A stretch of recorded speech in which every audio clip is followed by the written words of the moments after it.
30 ildən sonra tapılmış bir şəhid Rəşad qardaşımızın sabah qırx mərasimidir. Onu anası müharibəyə yola saldı. Onu atası müharibəyə yola saldı.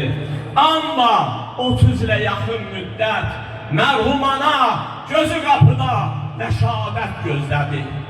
30 ilə yaxın müddət məzlumata gözü yollarda, Kəlbəcər dağlarına baxa-baxa öz balasının yolun gözlədi. Qaldır göstərdədir şəklin.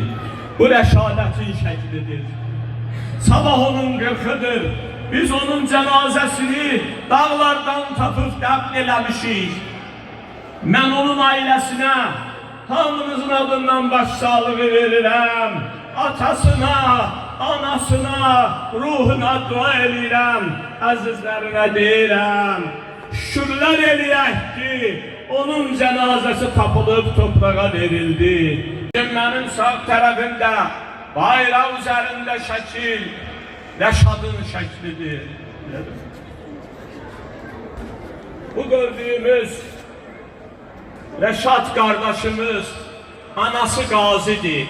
Müharibədə qazi olmuşdu zaman 92'də. Bu bir oğul idi. Ne bu toy gördü, ne hoş gün gördü.